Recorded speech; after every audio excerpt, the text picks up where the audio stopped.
हाल ही में ओडिनसन का सामना अनसिन नाम के बिंग से हुआ, जो असीमित ज्ञान रखता है और वो ओडिनसन के बारे में सब कुछ जानता है। और उसी ने ओडिनसन को बताया कि एक और हैमर पुराने एस्गार्ड पर आ गिरा है। ये सुनते ही ओडिनसन उस हैमर को पाने के लिए पुराने एस्गार्ड की ओर निकल पड़ा, लेकिन जब वो वहां पहुंचा तो पुराना एस्गार्ड बिखर चुका था और हैमर भी गायब था। लेकिन ओडिनसन की मुलाकात वहां पर उसके दोस्त बेटा रेविल से हुई, जो उसे बताने वाला ही था कि ये किसने किया, कि तभी उन पर हमला हुआ। इस लड़ाई में ओडिनसन और बेटा रेविल ने अपनी जी जान लगा दी, लेकिन ओडिनसन पकड़ा गया और फिर ओडिनसन को पता चला कि उस पर हमला करने वाला कोई और नहीं, द कलेक्टर था। तो वही दूसरी ओर एक अनजान शख्स जेल में थैनोस को मिलने आता है और उसे ऑफर करता है एक हैमर के लिए।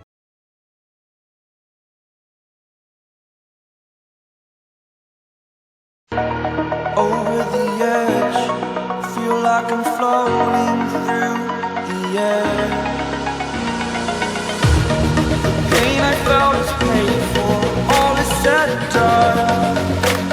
Oh, I am restricted, fixed upon the web. I need to kick the habit that my mind is breathing in. Break out, I've got to see. Spent all my life holding all of it closely. I played it innocent, a feel of discontent. I'm finally facing it all, fearless.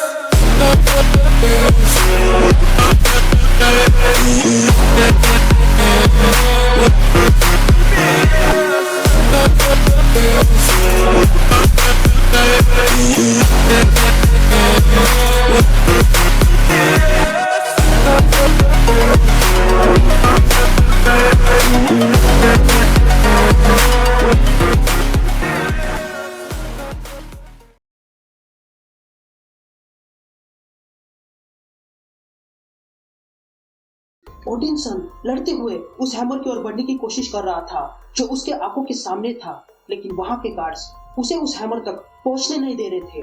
तभी ओडिनसन कहता है, हर एक दिन मेरी हर एक सांस पर मुझे ये याद दिला जाता है कि अब मैं कौन हूँ और मैं कितना लाचार हूँ। तभी ओडिनसन को जेन फॉस्टर दिखाई देती है, जो अब माइटी थॉर है। तभी आगे ओडिनसन कहने लगता है, एक समय था जब मैं तूफान का देवता था, लेकिन अब मैं सिर्फ कानाफूसी और फुसफुसाहट का देवता हूँ। एक समय था जब मैं देख सकता था, लेकिन अब मैं अंधा हो चुका हूँ।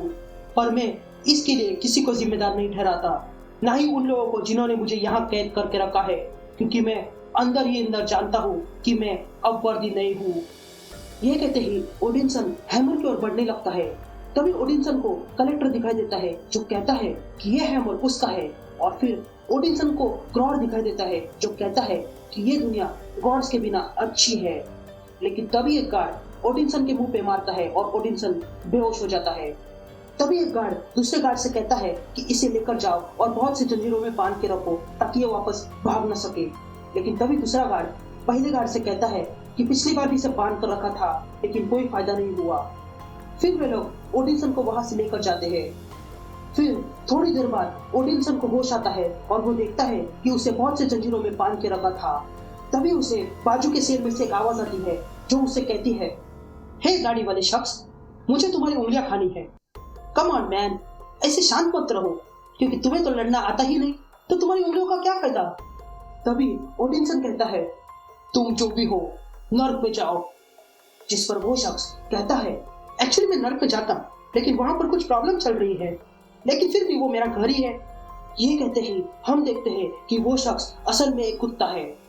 तभी ओडिनसन कहता है, घर से मतलब, क्या तुम नर्क से हो? जिस पर वो कुत्ता कहता है, वैसे मैं हूँ हेलहाउंड्स का सबसे महान और हेलवुल्फ का बेटा। पूरे दूसरे आयामों में मुझे डेथ रिपर के नाम से जाना जाता है, और एक शैतानी कुत्ता जो मौत को चारों पैरों पे लाता है। पर तुम्हारे भाई ने मुझे एक और नाम दे दिया, वो था थोरी। जिस पर ओडिनसन कहता है कि अच्छा हुआ लोकी के साथ रहने के बजाय यहाँ तुम जेल में हो।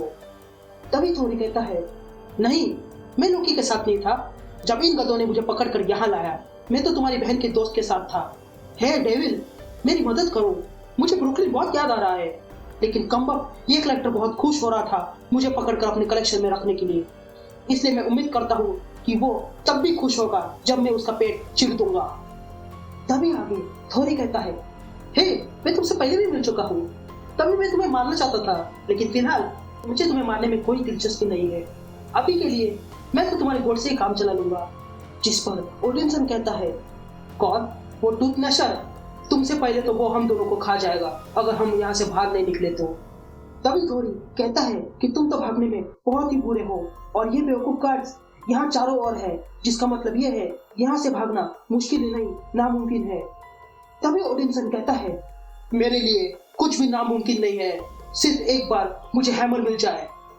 यह कहते ही ओडिनसन अपनी जंजीरें तोड़ देता है और जेल को तोड़ने लगता है, लेकिन तभी उसे ओडिन दिखाई देने लगते हैं जो कहते हैं कि ओडिनसन कभी भी बाहर निकल नहीं सकता है। ओडिनसन की आवाज सुनकर गार्ड्स चौकन्ने हो जाते हैं, लेकिन तभी उन पर एक थंडर बरसती है और वे गार्ड्स खत्म हो जाते हैं और हमें किसी की आंखें दिखाई देती है जो कहती है, ओडिनसन मेरे भाई, मैं आ गया हूँ, तो क्या तुम तैयार हो कुछ थंडर बरसाने के लिए? गाइस, वो आंखें किसी और की नहीं बल्कि बेटा रे बिल की थी जो वहां आ पहुंचा था। ये कहते ही बिल अपना स्टॉर्म ब्रेकर जमीन पर मारता है और जेल को तोड़ देता है। जेल टूटने पर ओडिनसन बाहर आता है और तब बेटा रे बिल ओडिनसन से कहता है कि वो कलेक्टर ही था जिसने पूरे एस्गार्ड को गायब किया था और उसके साथ कुछ और भी है, एक हैमर जो काफी अलग है। तभी ओडिनसन को बेटा रे बिल के हाथों में म्योनिर दिखाई देने लगता है और वो कहता है, ये हैमर मेरा है, जबकि असल में बेटा रे बिल के पास स्टॉर्म ब्रेकर था, ना कि म्योनिर। ये देखकर ओडिनसन पागल सा हो जाता है और कहता है कि ये हैमर मेरा है, और ये कहते ही वो बेटा रे बिल पर अटैक करता है।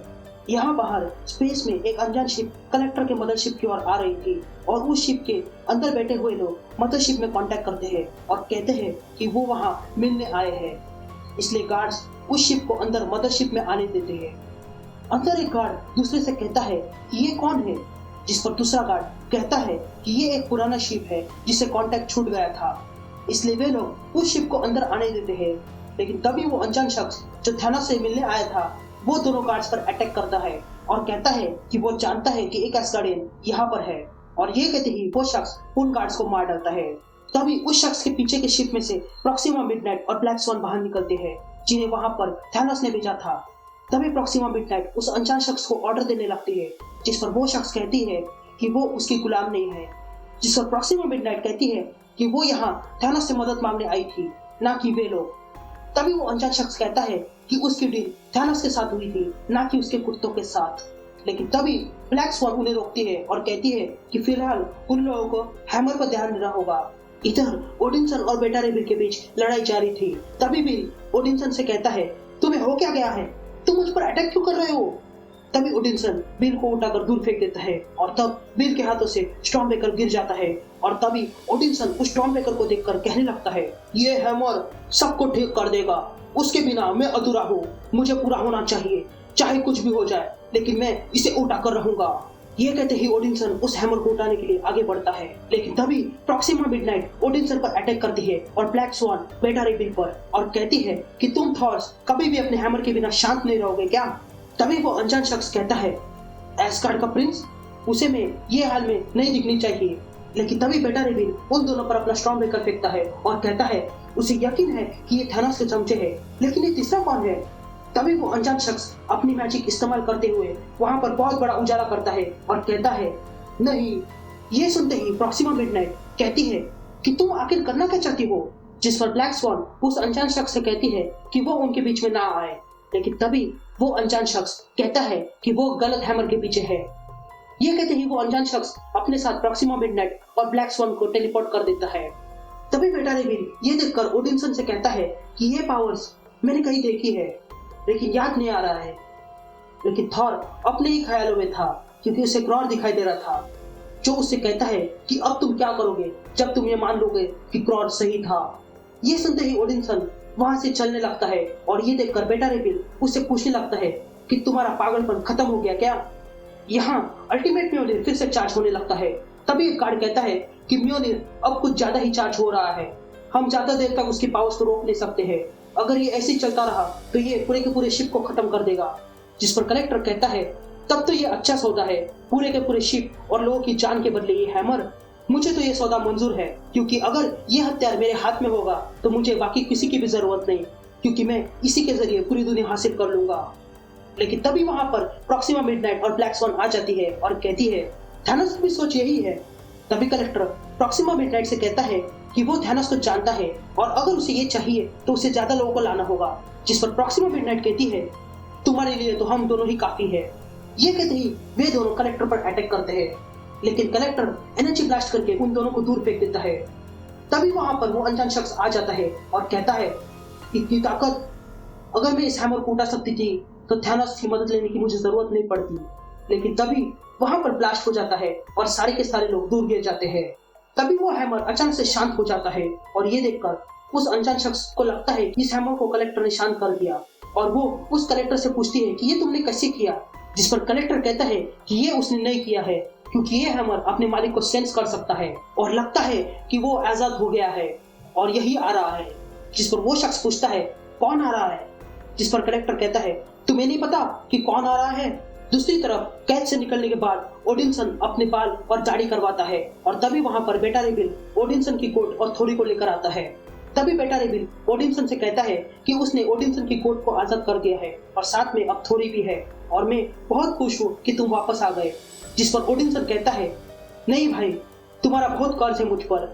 जिस पर बेटा रेबिल कहता है बकवास बंद करो, ये स्टॉर्म ब्रेकर तुम्हारा है, तुम जब चाहो इसे ले सकते हो। तभी बेटा रेबिल ओडिनसन को उसका एक्स देता है और कहता है मैं जानता हूँ कि वहां पर बहुत से लोग खड़े हैं हमारा स्वागत करने के लिए, तो क्या तुम तैयार हो।